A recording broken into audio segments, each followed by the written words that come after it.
ఆంధ్రజ్యోతి పత్రిక ఇటీవల ముసుగు తీసేసే వైసీపీకి వ్యతిరేకంగా వార్తలు రాస్తుంది. వార్తల్లో కూడా తన అభిప్రాయాన్ని చూపిస్తుంది.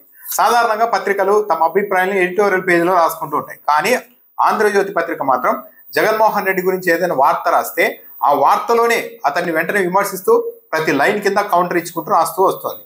కానీ ఆంధ్రజ్యోతి మీడియా ఇలా చేయొచ్చా? కొన్ని విషయాల్లో అయినా సంయమనం పాటించాలి కదా.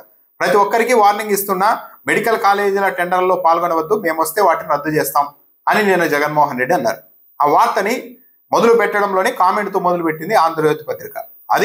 అధికారంలో ఉండగా పెట్టుబడిదారులను బెదరగొట్టి రివర్స్ టెండరింగ్ తో రాష్ట్రాన్ని తిరోగమనం పట్టించిన వైఎస్ జగన్ ఇప్పుడు అవే రివర్స్ బెదిరింపులకు దిగుతున్నారు.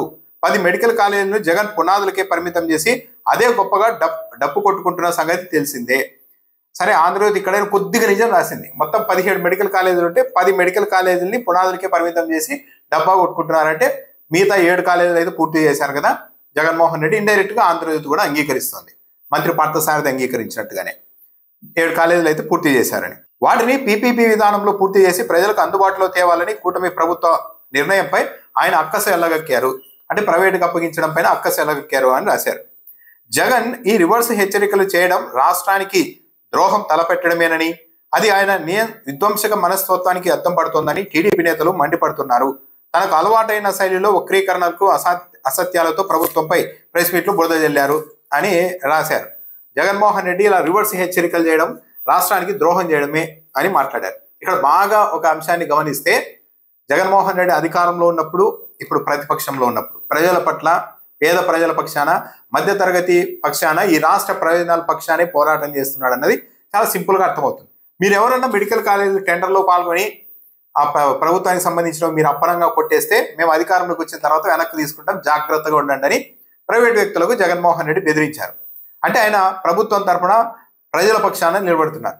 మరి ఇదే తప్పు అయితే అమరావతిలో వైఎస్ఆర్సీపీ ప్రభుత్వం 52,000 మంది పేదలకు ఇళ్ల స్థలాలు ఇచ్చినప్పుడు, ఏది అధికారికంగా ప్రభుత్వ నిర్ణయం, వైసీపీ నిర్ణయం కాదు, జీవోలు ఇచ్చి అధికారికంగా మంజూరు చేసినప్పుడు తెలుగుదేశం పార్టీ వాళ్ళు చెప్పలేదా మేము అధికారంలోకి వచ్చిన తర్వాత ఆ జోన్నే రద్దు చేసేస్తాం, పట్టాలన్నీ రద్దు చేస్తామని చెప్పారు కదా, అన్నంత పని చేశారు కదా. మరి అది తప్పు కాదా? ఆ రోజు జగన్మోహన్ రెడ్డి అమరావతిలో పేదలకు, మధ్యతరగతి వాళ్ళ కోసం ఇళ్ల పట్టాలు ఇస్తే దాన్ని తెలుగుదేశం పార్టీ వ్యతిరేకించింది. ఈ రోజు ప్రభుత్వ రంగంలో మెడికల్ కాలేజీలు ఉంటే పేదలకు, మధ్యతరగతి వాళ్లకు ఈజీగా వైద్యం అందడంతో పాటు డబ్బు లేని వాళ్ళకు కూడా మెడికల్ సీట్లు ఈజీగా వస్తాయి విద్యార్థులకు అన్న ఉద్దేశంతో జగన్మోహన్ రెడ్డి ఇటువైపు ఫైట్ చేస్తూ ఉన్నారు. అంటే రెండు విషయాల పరంగా కూడా ప్రజల పక్షాన్ని జగన్మోహన్ రెడ్డి ట్రై చేస్తూ ఉంటే, ఆంధ్రజ్యోతి, టీడీపీ వీళ్ళు మాత్రం కేవలం పేదలకు వ్యతిరేకంగా పనిచేస్తున్నారనేది కూడా క్లియర్గా అర్థమవుతుంది. మీడియాకు రాష్ట్రం పట్ల, ప్రజల పట్ల బాధ్యత ఉంటే అడగాల్సింది ఎవరిని? చంద్రబాబు నాయుడు గారిని అడగాలి. జగన్మోహన్ రెడ్డి సింగిల్ ఇంజన్ సర్కారు 7 మెడికల్ కాలేజీలు పూర్తి చేసినప్పుడు డబుల్ ఇంజన్ సర్కారుగా చెప్పుకుంటున్నారు, ఇంత అనుభవం ఉంది అంటున్నారు, మరి మీరు సంపద సృష్టిస్తానంటున్నారు కదా, మరి మీరు మిగతా 10 మెడికల్ కాలేజీని ప్రభుత్వ రంగంలోనే పూర్తి చేయొచ్చు కదా అని అడగాలి. కానీ నిర్దాక్షిణ్యంగా ప్రభుత్వ భూముల్ని, ప్రభుత్వ ఆస్తుల్ని ప్రైవేట్ వ్యక్తుల చేతుల్లో పెడుతుంటే దాన్ని అడ్డుకున్న వాళ్ళు విలన్ అని మీడియా ప్రచారం చేస్తోందంటే ఎంత అన్యాయం. మేధావి వర్గానికి చెందిన చలసాని శ్రీనివాస్ ఒక ప్రతిపాదన చేశారు. అసలు లులు అంటూ విజయవాడ, విశాఖపట్నంలో 100 కోట్ల విలువైన భూములన్నీ అప్పగించేస్తున్నారు, ఆ భూముల్ని అమ్మేసినా కూడా ఈ మెడికల్ కాలేజీని పూర్తి చేసేసుకోవచ్చు అని. అంటే విలువైన భూములు ప్రైవేట్ వ్యక్తులకు అప్పచెప్పడమే కాకుండా ప్రభుత్వం చేతుల్లో ఉన్న మెడికల్ కాలేజీని కూడా ప్రైవేట్ పరం చేసే పరిస్థితి వస్తే ఇంతకు మించిన రాష్ట్రానికి అన్యాయం ఏముంటుంది?